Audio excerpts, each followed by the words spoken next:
Hola, bienvenidos a la literatura de la Europa Central y Oriental. El Premio Nobel de Literatura del año 1980 fue para un escritor muy peculiar, el novelista y también poeta Czesław Miłosz. Este autor, aunque pertenecía a la etnia lituana, había escrito toda su obra en lengua polaca, la lengua culta de lo que en su día fue el Gran Ducado de Lituania, que en su momento estuvo incluido en el Imperio Ruso y que durante mucho tiempo había sido un estado vasallo o unido más o menos a la fuerza al Reino de Polonia, en la particular región en la que el escritor Miłosz, Czesław Miłosz, se crió, se educó y pasó de niño, adolescente y a hombre adulto. Esa región es muy peculiar porque ahí han convivido siempre polacos y lituanos, además de otros muchos pueblos que pasaron, que cruzaron por allí. La cuestión es que aquí, en la región de la que hablamos, los lituanos han sido tradicionalmente un pueblo de campesinos, un pueblo, digamos, de siervos o de sirvientes bajo la dominación polaca, bajo los señores polacos, los grandes terratenientes, señores feudales y la propia nobleza del Reino de Polonia. Polonia y Lituania son las dos naciones católicas del Báltico, rodeadas un poco por un mundo germánico protestante y un mundo ruso de religión ortodoxa. El mar Báltico contiene también otras culturas como la sueca, la finlandesa, la danesa o la estonia y la letona. Todas estas últimas que menciono de religión mayoritariamente luterana. De esta manera hay algo, sin embargo, que ha unido a lituanos y polacos dentro de toda esa rivalidad que en su día tuvieron. Esto se refleja bastante en la obra de Miłosz, ya que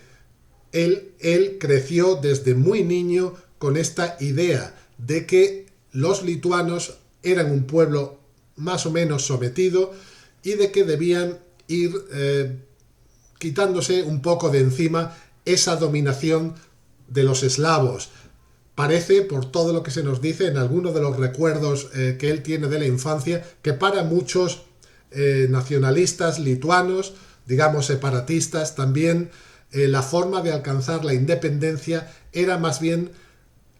asemejándose a pueblos nórdicos como por ejemplo los suecos y separándose de polacos o rusos, de los eslavos, a los que no tenían en una estima demasiado alta si es que no llegaban a despreciarlos abiertamente. Este ha sido durante mucho tiempo un poco también el espíritu de Lituania, que ha mantenido al nacionalismo lituano durante un cierto tiempo. Hoy en día, en las últimas décadas, a lo largo de todo el siglo XX, podemos decir, más bien ha sido un sentimiento antirruso, principalmente por la dominación soviética. Pero aquí ya entramos en otro asunto candente en el que no es necesario profundizar demasiado ahora mismo. Se debe decir que Czesław Miłosz, aunque de etnia lituana, escribió toda su obra en polaco y que es, por lo tanto, un literato polaco. El Premio Nobel de 1980 fue un premio para la lengua polaca. Es una de las glorias de la cultura polaca, tanto como novelista como poeta. Y cualquiera que se haya acercado a su obra habrá descubierto que ese premio Nobel, tanto por la calidad de su literatura como por el volumen tan grande de su producción, ese premio Nobel era absolutamente merecido. Otros premios Nobel se han cuestionado mucho, se han puesto muy en solfa, pero el de Miłosz en absoluto se lo merecía completamente y es un orgullo para Polonia y es un orgullo para Lituania y es un placer para los lectores de cualquier lengua en la que se lo haya traducido. Miłosz se crió, como ya digo, en una región muy particular en una región en la que convivían no solo la cultura polaca y la lituana, sino también otras culturas que llegaron un poco de paso, como la germánica o como la rusa. Siempre un poquito entre la dominación y la colonización cultural pacífica y amable, sobre todo la cultura alemana, que entró de esa manera, a través de la maravillosa literatura y la filosofía de Alemania. Uno de los pueblos admirados, sin duda, en esta zona por los lituanos habían sido los alemanes, libres además de ese desdén que sufrían los rusos como pueblo más dominador o más agresivo. El recuerdo que de la infancia tiene Miłosz es realmente prodigioso. El mundo en el que se crió es un mundo de prodigios, es un mundo que raya lo fantástico, lo paranormal, porque es la Lituania profunda, no la Lituania de las grandes ciudades, no del Báltico, de la costa báltica, sino la Lituania de los bosques, de los ríos, de los lagos, de los lugares donde aún persiste bastante de la huella pagana antigua de muchos pueblos, también de los eslavos, una fuerte unión a la tierra y a los misterios selváticos del interior de esa región que en su día desindustrializada, o bueno, más bien sin industrializar, digamos, sería lo más correcto. Era un territorio aún bastante salvaje en el que la superstición, las creencias sorprendentes,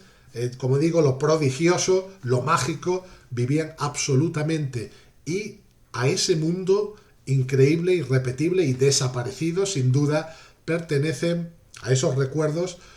pertenecen una novela muy interesante, una de las más conocidas de él, que es al mismo tiempo que una novela, un libro de memorias, y que se titula El Valle del Isa, una novela del año 1955, que es,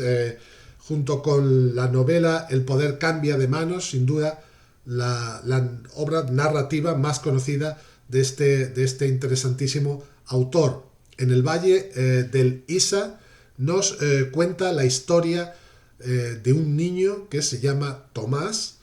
un chico de 13-14 años, un pre y adolescente, y su despertar a todo lo que es la vida, a todos los sentimientos en esa región, en esa comarca extraña, perdida, y que a la fuerza lo marcará y lo irá guiando por un mundo de maravilla que parece que ha subsistido siempre en la obra de Miłosz, y tanto en su narrativa como en su poesía. Su poesía está totalmente impregnada también de esta magia, de estos recuerdos. Tiene también Miłosz una obra ensayística muy interesante. El Valle del Isa es una región, ya se ha dicho, fantástica, es real, pero lo que allí acontece es fantástico,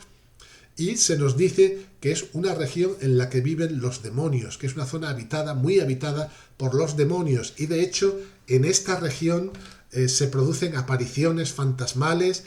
posesiones demoníacas, toda clase de historias prodigiosas. El espiritismo parece ser una práctica habitual, y todo unido a la tradición católica, a la historia de los milagros, y este mundo es el que va a llenar por completo, a impregnar y a entrarle en el alma, en la mente, y a inundar todos los sentimientos de este adolescente que es Tomás. Es un territorio mágico, y hay una serie de personajes increíbles que marcaron la infancia de Tomás y que van a enseñarle a él de una forma o de otra lo que es la vida y a prepararlo para ella. Tenemos a sus dos abuelas, especialmente una de ellas que lo va a ir introduciendo en un mundo de lecturas, de cultura, ya que su otra abuela es, de hecho, una mujer muy apegada a la religión. Lo único que lee son vidas de santos católicos, y es una mujer apegada a las creencias esotéricas, una mujer que considera que el ser humano no está solo en el mundo, sino que está rodeado por otros entes sobrenaturales que lo acompañan a lo largo de toda su existencia y que viven especialmente o son especialmente perceptibles en estas zonas rurales, apartadas y subdesarrolladas. Y estos seres son tanto benignos como malignos. Igual podemos tener la visión de un ángel o de un espíritu bueno, como puede aparecérsenos un día un demonio o un ángel negro o simplemente un espíritu maligno. Una de las historias más realmente terroríficas, que es digna de una obra de la literatura de terror, es la de la joven Magdalena, una chica que murió y que se aparece porque se ha convertido después de su muerte en un espíritu maligno, de hecho una endemoniada, como un ser vampírico, y se le aparece a un párroco rural. Después sabemos que había tenido relaciones sexuales, o sea, había sido la amante del cura anterior del pueblo y que estaba como maldita. Se debe llevar a cabo un ritual después de exorcismo, van al cementerio, abren su ataúd y llevan a cabo allí una ceremonia sangrienta de decapitación, de empalamiento, como se hacía con los vampiros, que curiosamente es la zona de Lituania, Polonia, no son los Balcanes, no es Transilvania tampoco, no, pero en esta zona parece ser que las creencias vampíricas, las posesiones diabólicas son muy abundantes. Ya había un relato de Alejandro Dumas en el que se hablaba de que Polonia estaba también muy inundada de este espíritu, de la superstición, de las creencias en los demonios, en este mundo también terrorífico. Pero es también se nos cuenta historias de amor. También el joven Tomás despertará por supuesto a la sexualidad y al interés por las mujeres, por las chicas de su edad, y es todo un mundo de ritos de paso hacia la edad adulta. Lo importante de esta novela, más que las descripciones de naturaleza que nos hace, que son magníficas, de los bosques, de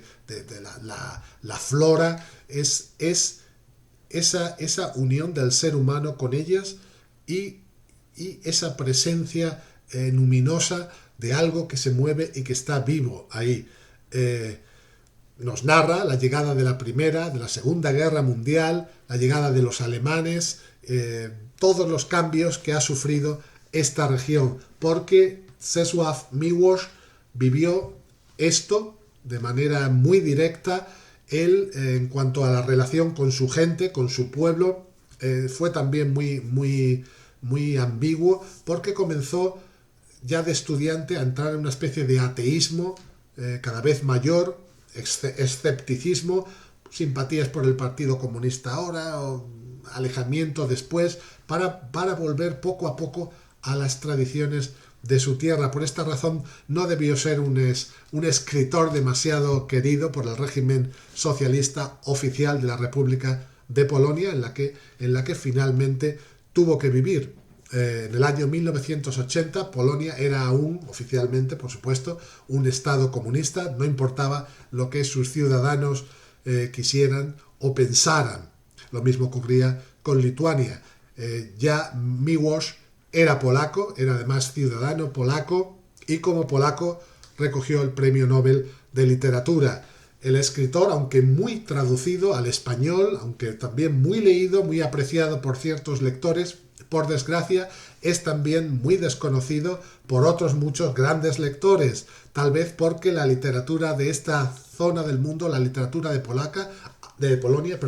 aunque también muy traducida al español, no es de las más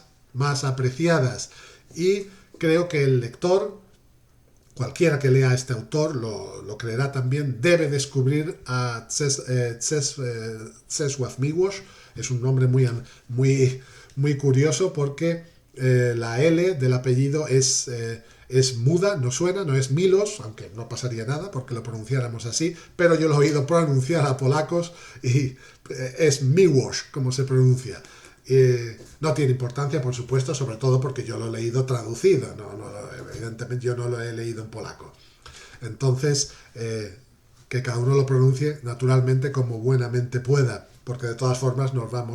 se nos va a trabar la lengua sin duda. La lengua polaca no es la más divulgada, evidentemente, y eso también es una pena porque a mí, lejos de parecerme una lengua áspera, recuerdo una novela policíaca en la que era La máscara de Dimitrios, en la que un personaje polaco tenía que traducir un texto y decía: ustedes han tenido la buena cabeza de no perder el tiempo aprendiendo polaco, yo les comprendo, es un idioma horroroso, es un idioma horrendo. Yo creo que no, a mí me gusta. De cualquier manera es una lengua bastante extraña, porque otras lenguas eslavas, como por ejemplo el ruso, que sí conozco, es una lengua mucho más, es cierto, melódica, mucho más vocalizable, y entra mejor en los oídos. El polaco, a pesar de su parecido con el ruso, tiene una cierta aspereza, es cierto, y no está muy clara al oído, menos aún al oído de los hablantes de lenguas románicas. En fin, Miłosz es un gran autor, fue un escritor maravilloso. No hace tanto que murió, ya en este siglo, y nos dejó una obra extensísima, por suerte bastante asequible en castellano, muchos de sus volúmenes traducidos, además de sus dos más conocidas novelas, como esta, El Valle de Lisa, que comento, otra magnífica novela, El poder cambia de manos, sobre la llegada del ejército rojo a Polonia, mientras el ejército alemán se ha retirado, y los ambiguos sentimientos, la ambivalencia, los sentimientos encontrados de la población polaca, que aunque con alivio contempla la huida de los alemanes, no acaba de creerse la historia de que los rusos, los soviéticos, son unos liberadores, y ahí hay un encontronazo desagradable, pero es otra novela. Esas dos novelas están disponibles en español. Su obra poética también en parte ha sido traducida, y su inmensa obra ensayística, muy interesante. Es un autor muy de Europa, y no solo muy de Europa central, oriental, muy de lo que es el alma de Europa, porque ha bebido de toda la cultura europea, y porque la historia de Polonia y de Lituania están muy ligadas a nosotros. Es un pueblo de una cultura que comprenderemos con facilidad si leemos sobre ella. El gran Czesław Miłosz os está esperando. Quien no lo haya descubierto, por favor, que lo haga pronto. Gracias.